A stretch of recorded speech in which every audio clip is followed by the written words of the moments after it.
नमस्कार। आप देख रहे हैं स्पेशल कवरेज न्यूज और मैं हूं आपके साथ शिव कुमार मिश्रा।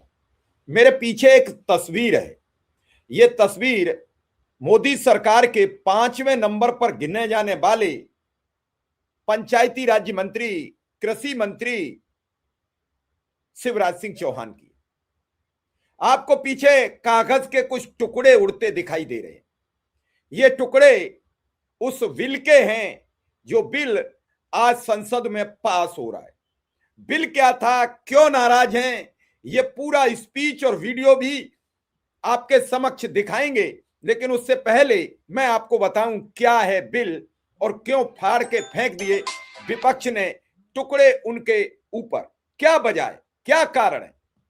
तो सुनिए, मोदी सरकार महात्मा गांधी राष्ट्रीय ग्रामीण रोजगार गारंटी कानून, जो एक एक्ट है यानी मनरेगा, उस महात्मा गांधी राष्ट्रीय ग्रामीण रोजगार गारंटी कानून यानी मनरेगा को खत्म करके नया कानून लाने जा रही है।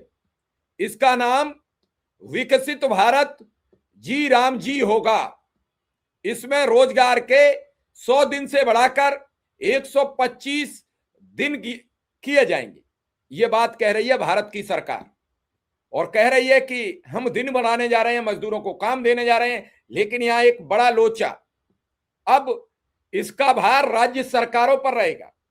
जहां जो पहाड़ी राज्य है उनका एक अलग दायरा रहेगा, बाकी जो सामान्य राज्य हैं उनमें आंकड़ा जो सरकार का और था, अब तक सरकार, केंद्र सरकार इस खर्चे को वहन करती थी, अब वो काम राज्य सरकारों को वहन करना पड़ेगा। राज्य सरकारें पहले से घाटे में चल रही हैं, तो ये दिन बढ़ाने का जो खेल है वो केवल कागजों पर होगा, अब उस पर नहीं होगा, अब जमीन पर नहीं होगा। इस पूरे बिल को जब संसद में पेश करने के लिए, पास कराने के लिए केंद्रीय मंत्री शिवराज सिंह चौहान खड़े हुए और अपनी तकरीर शुरू की, अपना भाषण शुरू किया, तो कुछ देर बाद विपक्ष के सांसदों का आत्मबल डोल गया, उनका पारा चढ़ता गया, गुस्सा बढ़ती गई, वो तारीफ के कसीदे गढ़ते गए और गढ़ते गढ़ते लोगों ने बिल फाड़ के उनके ऊपर फेंक दिया। इस पूरे वीडियो को दिखाऊंगा, बिल फाड़ कर कब फेंका। बिना तथ्य और सबूत के कोई खबर नहीं लाऊंगा, लेकिन इस खबर को आप कहीं पाएंगे नहीं। तो तथ्यों और सबूतों से प्रेरित खबर पाने के लिए इस चैनल को सब्सक्राइब करने से मत भूलिए, बेल आइकॉन बटन दबा दीजिए और हो सके तो ज्वाइन करके हमारी आर्थिक सहयोग की आपसे अपेक्षा रखता हूं, मदद कीजिए। तो देखिए ये शिवराज सिंह का वो ऐसा वीडियो जो आपको कहीं नहीं मिलेगा।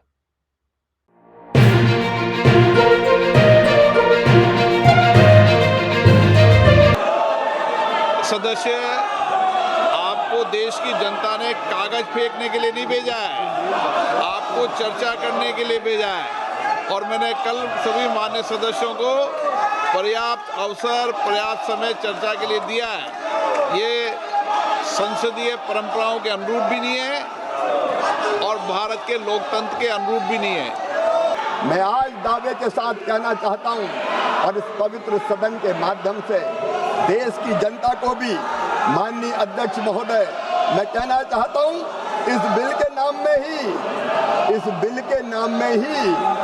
इस योजना का काम लिखा हुआ है। माननीय अध्यक्ष महोदय, हमने इस योजना में रोजगार की हम गारंटी दे रहे हैं, आजीविका को समृद्ध करने का काम कर रहे हैं, जिसका उद्देश्य विकसित भारत होगा। प्रधानमंत्री नरेंद्र मोदी जी के नेतृत्व में, माननीय अध्यक्ष महोदय, प्रधानमंत्री नरेंद्र मोदी जी के नेतृत्व में एक वैभवशाली भारत, एक गौरवशाली भारत, एक संपन्न भारत, एक समृद्ध भारत, एक शक्तिशाली भारत का निर्माण हो रहा है। और विकसित भारत के लिए विकसित गांव, ये हमारी इस योजना का उद्देश्य है। और इसलिए माननीय अध्यक्ष महोदय, हमने एक आदर्श गांव की कल्पना की, आदर्श गांव की। आज मैं सदन के सामने केवल योजना नहीं रख रहा हूं, एक सपना, एक संकल्प जो इस योजना के माध्यम से हम पूरा करना चाहते हैं, वो संकल्प, सपना और संकल्प है। सदस्य, आपको देश की जनता ने कागज फेंकने के लिए नहीं भेजा है, आपको चर्चा करने के लिए भेजा है। और मैंने कल सभी मान्य सदस्यों को पर्याप्त अवसर, पर्याप्त समय चर्चा के लिए दिया है। ये संसदीय परंपराओं के अनुरूप भी नहीं है और भारत के लोकतंत्र के अनुरूप भी नहीं है। माननीय मंत्री,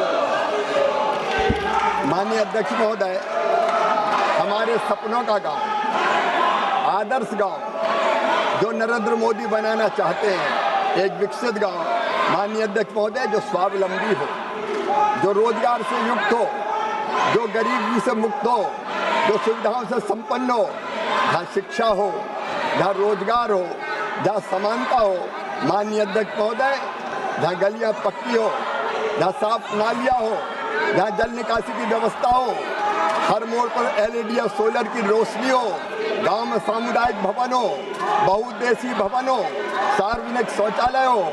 माननीय अध्यक्ष महोदय, आदर्श गांव ऐसा जहाँ पीने का पर्याप्त पानी हो, हर घर नल से जल पहुँचे, हर शुद्धिकरण की जल की इकाई हो, सबके पास रहने का घर हो, चूल्हे के धुएं से मुक्ति हो, हर घर शौचालय हो, ठोस अपशिष्ट प्रबंधन सेट हो, कचरा संग्रहण वाहन हो, डस्टबिन हो, सोखता गड्ढे हो, ग्रे वाटर प्रबंधन हो, कंपोस्ट, वर्मी कंपोस्ट हो, स्वच्छता हो, सुशासन हो।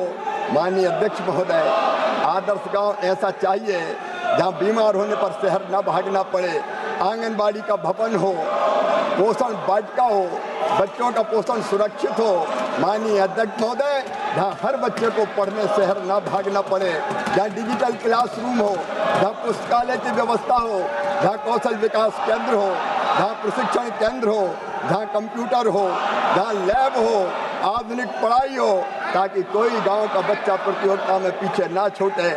माननीय अध्यक्ष महोदय, जहाँ काम मिले हाथों को, जहाँ मेहनत की कीमत मिले, स्वयं सहायता समूह के लिए शेड हो, ग्रामीण हाट हो, बाजार शेड हो, ताकि किसान अपनी उपज बेच सके, गोदाम हो, भंडारण शेड हो, फसलें सुरक्षित रहे, डेयरी और दुग्ध संग्रह केंद्र हो, कस्टम हायरिंग सेंटर हो, मत्स्य पोल्ट्री शेड हो, कुटीर उद्योग हो। आदर्श गांव ऐसा जहाँ खेती सुरक्षित, पानी संरक्षित, तालाब भरे हो, वाटर शेड विकास के कार्य हो, चेक डैम हो, हर बूंद का सही उपयोग हो। एक ऐसा गांव जहाँ पेड़ हो, हरियाली हो और आने वाली पीढ़ी का भविष्य, माननीय अध्यक्ष महोदय, सुरक्षित रहे। हम ऐसा गांव बनाना चाहते हैं जहाँ ऊर्जा स्वच्छ हो, तकनीकी सबके काम आए, सोलर लाइट हो, सरकारी भवनों पर रूफटॉप हो, पंचायत भवन में इंटरनेट हो, ब्रॉडबैंड हो, सार्वजनिक वाईफाई पॉइंट हो, CSC भवन का उन्नयन हो, महिलाएं सशक्त और आत्मनिर्भर हो।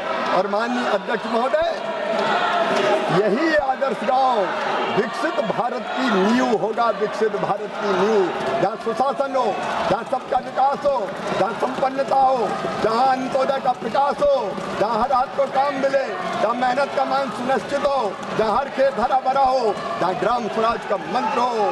माननीय अध्यक्ष महोदय, ऐसे आदर्श गांव का सपना नरेंद्र मोदी जी का है और इस विधेयक में हम उसी सपने को पूरा करने का काम करना चाहते हैं। और इसलिए माननीय अध्यक्ष महोदय, मैं देश को आपके माध्यम से बताना चाहता हूं, अब इस योजना में हमने जो प्रावधान किया है, कांग्रेस ने तो इस योजना में जो धन की राशि थी वो भी घटाने का पाप किया। ये माननीय अध्यक्ष महोदय कहते रहे मनरेगा मनरेगा मनरेगा, लेकिन 40,000 करोड़ से घटा के इन्हें बजट का आवंटन कर दिया 33,000 करोड़। ये हाथी के दांत, ये हाथी के दांत, खाने के और दुखाने के और, मुंह में राम बगल में छुरी लेके घूमते हैं। इन्हें मजदूरों को पर्याप्त रोजगार नहीं दिया, पर्याप्त रोजगार नहीं दिया। लेकिन माननीय अध्यक्ष महोदय, ये नरेंद्र मोदी जी की सरकार थी, 1,11,000 करोड़ रुपया तक हमने मनरेगा पर खत्म किए हैं।